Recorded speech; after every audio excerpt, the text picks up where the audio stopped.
Salut, c'est Benjamin, bienvenue dans ce bilan de la semaine numéro 8. Aujourd'hui on parle de Deadpool, d'une éventuelle bonne nouvelle, de futurs sujets de vidéo et de questions. Premier sujet de la semaine, le film Deadpool réalisé par Tim Miller avec Ryan Reynolds dans le rôle principal. Ce film était très attendu par tous les fans et aussi par les autres parce que la campagne marketing a été tellement immense que tout le monde en a entendu parler, tout le monde a vu les affiches, a vu les publicités, a vu les choses qui se déroulaient par rapport à ça. Il y a beaucoup de gens qui en ont parlé et qui attendaient le film comme un vrai renouveau, quelque chose de singulier qui allait un petit peu casser tout ce qu'on avait vu jusqu'à maintenant dans le domaine du film de super-héros. Et ça a créé une énorme attente du coup à ce niveau-là. J'ai essayé d'être un petit peu à l'extérieur de cette attente parce que je voulais pas être déçu par le film à cause de ça, me dire que ça allait être tellement génial que si ça allait pas vraiment, je suis forcément déçu. Donc j'ai essayé de rester un petit peu à côté de ça. Et je suis pas spécialement fan de la série de comics au départ, je connais pas vraiment ce personnage, je sais juste que c'est un personnage assez singulier et unique dans l'univers de Marvel, puisqu'il sait qu'il est un personnage de dessin animé, de bande dessinée. En gros, il va savoir que c'est du dessin dans des cases et qu'il est en train d'être lu par quelqu'un, à savoir vous. Donc il va pouvoir discuter avec vous ou bien avoir des actions assez étranges comme manger quelque chose qui se trouve dans la case du dessus, ce genre de choses. Donc il y a vraiment un jeu à ce niveau-là. Et c'était très intéressant de voir comment ils allaient gérer ça dans le film. Si quelque chose se joue du média de la bande dessinée, l'adaptation au cinéma, il va falloir que ce soit pareil, mais sauf qu'on va détourner cette fois les codes du cinéma et pas ceux de la bande dessinée. Donc j'avais assez de curiosité par rapport à ça pour savoir comment ils allaient s'en sortir, mais je ne m'attendais pas non plus à un film qui soit révolutionnaire et qui allait tout changer dans la vision que j'avais des films de super-héros. Donc quel bilan je peux en faire? C'est un film très cool à voir, on s'éclate devant, c'est drôle, oui, c'est drôle, c'est très drôle même. Il y a plein de petits clins d'œil. Il faut quand même connaître un petit peu l'univers des films Marvel pour rigoler à pas mal de blagues. Donc si vous ne connaissez pas les films X-Men et que vous n'avez pas vraiment de connaissances par rapport à ça, vous n'avez pas vu les films d'avant, il y a des blagues où vous pouvez passer à côté parce que ça fait directement référence à ça. Donc à ce niveau-là, c'est réussi au niveau de l'humour. Au niveau du visuel, c'est très réussi aussi, surtout par rapport au budget qu'ils ont, parce que si je ne me trompe pas, ils ont eu 50 millions de budget pour ce film-là, alors que les énormes films de franchise comme ça, de super-héros, ça peut coûter 100, 150, 200 millions, ça fait vraiment des énormes budgets. Donc là, c'est un budget assez réduit par rapport à l'ampleur de ce que ça peut être, et aussi par rapport à l'ampleur du projet en lui-même. Je pense qu'ils ont essayé de ne pas mettre énormément d'argent, parce que c'est un film qui se voulait plus particulier que les autres, et qui avait peut-être plus de chances de ne pas toucher autant de public que ce qu'ils voulaient. Même si là, c'est clairement l'un des gros cartons de cette année, de ce début d'année, donc peut-être même de l'année entière, parce que apparemment ça bat pas mal de records par rapport au box-office et par rapport au nombre d'entrées et aux recettes à travers le monde. Donc à ce niveau-là, avoir fait un film à petit budget qui cartonne autant, finalement c'est une très bonne chose pour eux. Et par rapport au bilan général, je dirais que ce film est bien à voir. Je ne sais pas si j'ai envie de le revoir, en tout cas pas tout de suite. Et ce qui m'a gêné un petit peu, c'est l'histoire, parce que l'histoire se veut simple. Il manque certaines choses parce que j'ai discuté avec certains qui me disaient que l'histoire était simple mais que c'était pas vraiment ça qui importait, parce que c'était normal que l'histoire soit un petit peu basique et voire débile, etc. Mais je m'attendais à quelque chose d'un petit peu plus poussé, pas forcément une histoire plus compliquée, mais avec des situations qui soient un petit peu plus inattendues, plus de surprises, et qui savent mieux jouer avec le média du cinéma en fait. Il y a des références aux autres films, il y a des références aux studios, il y a des références aux acteurs. Il y a aussi des choses qui se passent comme Deadpool qui va bouger la caméra directement ou qui nous regarde fixement et qui nous parle.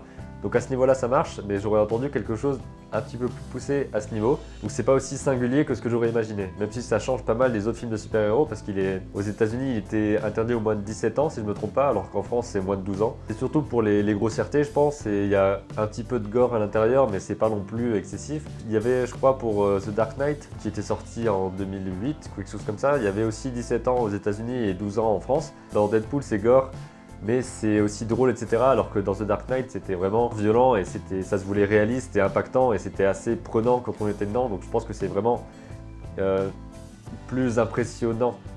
Donc pour les personnes impressionnables, The Dark Knight est certainement plus impactant et il fallait avoir une classification différente. Je commence à me perdre un petit peu là-dedans, donc c'était pas le sujet de la vidéo. Tout ça pour vous dire que Deadpool, on s'éclate vraiment devant, c'est déjà ça qui ressort. Et les petits défauts dont je parle, c'est un petit peu désamorcé par le fait que le film sait que c'est un film et c'est vraiment d'où il vient et ce qu'il fait avec. Rien que dans le générique de début, on voit très bien qu'ils savent qu'ils font un film qui va être classique, qui va être standard.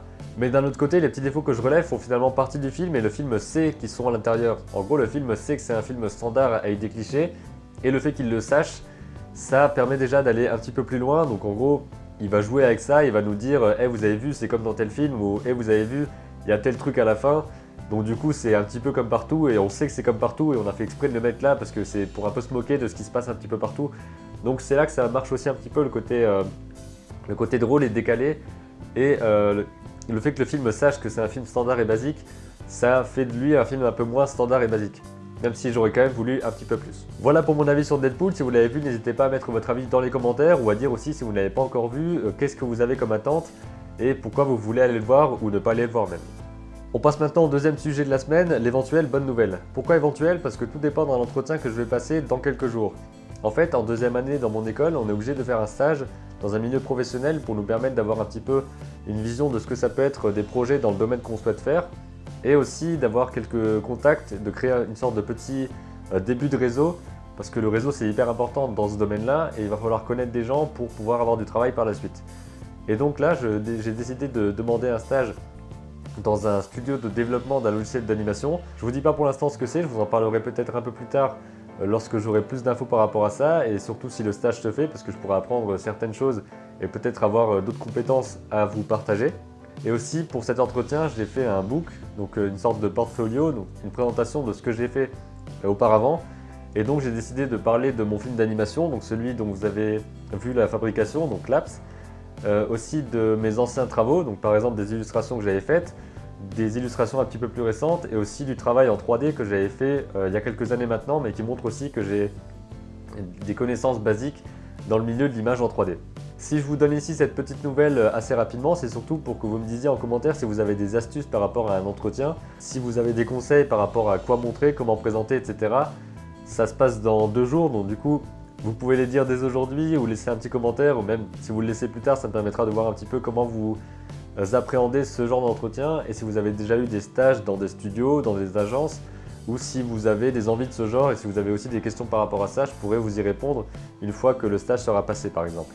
Troisième sujet maintenant, les prochains sujets de vidéo. Comme je vous l'avais dit dans la vidéo sur comment s'organiser et être productif, je prends souvent des notes, très souvent des notes. J'ai un carnet spécial qui s'appelle boîte à idées, un autre qui s'appelle mes vidéos, un autre qui s'appelle mes articles, tout ça sur Evernote. Et donc ça me permet d'avoir toujours des idées, et dès que j'ai quelque chose en tête, je le note. Et comme ça, je peux classer des dizaines d'idées différentes, et je peux toujours avoir de quoi tourner des vidéos ou écrire des articles sans avoir à chercher d'abord l'idée. En fait, le principe principal, le concept derrière tout ça, c'est d'avoir plus d'idées que de temps disponible pour les réaliser. Comme ça, vous n'êtes jamais à court d'idées et vous avez toujours quelque chose que vous pouvez développer et du contenu que vous pouvez diffuser. Donc je voulais vous parler ici brièvement des prochains sujets que je vais aborder. Je ne sais pas encore dans quel ordre je vais les aborder, mais ça va arriver à un moment donné. Je compte prochainement vous parler de ça, donc c'est ma liseuse numérique, le Kindle d'Amazon. Je vous parlerai de cet appareil en détail parce que c'est quelque chose que j'apprécie énormément et qui m'est très pratique vraiment tous les jours, donc je compte vous en parler pour qu'on puisse en discuter, c'est un sujet vraiment intéressant. Je compte aussi vous parler de cette série de manga, donc Bakuman, qui raconte l'histoire de 2 jeunes garçons qui veulent réaliser un manga et un animé à partir de leur histoire. Donc on en parlera parce que c'est vraiment très intéressant, divertissant et en même temps très inspirant et instructif. Et toujours dans les livres, je compte vous parler un jour de cette série de livres-là. Vous la connaissez peut-être, c'est la série qui a été faite par Scott McCloud, et c'est une sorte de référence énorme dans le monde de la bande dessinée parce que c'est une BD sur comment faire des BD. Donc en fait, il y a 3 livres principaux. Donc il y a L'Art Invisible qui parle de la bande dessinée et comment elle est arrivée et comment elle est définie en fait, parce que c'est un art vraiment à part. Il y a tout qui est détaillé à l'intérieur et c'est très instructif. Il y a aussi faire de la bande dessinée qui est plus spécifique à la pratique, à comment mettre en place des pages de bande dessinée, comment ça se passe pour raconter une histoire en bande dessinée. Et il y a ce dernier livre-là qui s'appelle Réinventer la bande dessinée. Donc la bande dessinée par rapport aux révolutions par exemple du numérique et qu'est-ce que ça implique comme enjeu.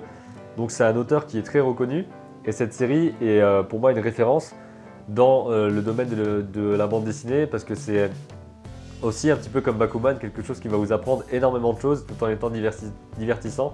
Même si là c'est un petit peu plus dans la théorie, mais le fait que ce soit une bande dessinée en elle-même et qu'il y ait de l'humour à l'intérieur par exemple, ça permet d'avoir quelque chose de construit, d'instructif, tout en n'étant pas embêtant à lire et même plutôt beaucoup plaisant.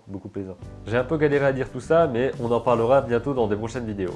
Je parlerai aussi prochainement des tablettes graphiques parce qu'on m'a posé la question plusieurs fois dans les commentaires. Donc quel modèle j'ai utilisé, quel modèle j'utilise maintenant, pourquoi tel modèle est bien, tel modèle l'est un petit peu moins, quelle gamme il faut avoir, comment ça se passe au niveau des prix, etc. C'est vraiment un outil indispensable, je pense, pour quiconque veut dessiner sur ordinateur et c'est un investissement vraiment intéressant, donc on en parlera dans une vidéo spéciale qui sera plus ou moins longue parce que je verrai ce que je pourrais raconter par rapport à ça et je vais faire quelques recherches aussi avant de vous en parler. Et enfin, je voulais vous rappeler que vous pouvez me poser toutes les questions que vous voulez qui ont un rapport avec ce dont je parle dans mes vidéos, donc le dessin, l'animation, la créativité, des livres, des outils que vous utilisez ou vous n'utilisez pas. Tout ça, vous pouvez me poser en question sur Facebook, sur Twitter ou sur Snapchat. Donc sur Snapchat, ce qui est intéressant, c'est que du coup, ça peut être des vidéos très courtes où vous me posez la question et ça permet aussi de vous voir un petit peu. Sur Twitter, c'est beaucoup plus pratique pour moi de recenser les questions. Et sur Facebook, vous pouvez utiliser l'identification de ma page ou bien le hashtag Benjamin Serbet que je peux retrouver aussi très facilement. Donc n'hésitez pas à poser plein de questions, je pourrais y répondre soit dans une vidéo spécifiquement dédiée à ça, parce que vous posez des questions, ça me permet d'avoir une idée de ce que vous avez comme besoin finalement, et de répondre à des questions spécifiques pour être exactement dans ce que vous souhaitez savoir. Et ça permet aussi de jauger un petit peu quelles autres idées de vidéos je peux avoir par la suite, et comment je peux expliquer un petit peu des choses qui vous intéressent plus. C'est tout pour cette semaine, j'espère que la vidéo vous a plu. N'hésitez pas à me dire en commentaire si vous avez des choses à dire par rapport au sujet que j'ai traité aujourd'hui ou si vous avez des choses à dire par rapport au format en lui-même. C'est un petit peu un format de news qui se passe en fin de semaine chaque dimanche. La sortie, ça dépend si c'est le matin ou l'après-midi, ça dépend si je tourne le samedi ou le dimanche. Donc là je tourne le dimanche, donc vous le verrez certainement que le dimanche soir. Le lundi matin dans le pire des cas, mais j'espère pas. En tout cas, vous pouvez me dire votre avis par rapport à ça et par rapport à n'importe quoi en me posant vos questions comme je vous l'ai précisé il y a 1 minute. N'hésitez pas aussi à mettre un j'aime juste en dessous, à partager la vidéo si elle vous a plu et que vous pensez qu'elle peut plaire à d'autres personnes. Je vous dis à très bientôt pour un nouveau conseil en vidéo et d'ici là n'oubliez pas, créez vos images et racontez vos histoires.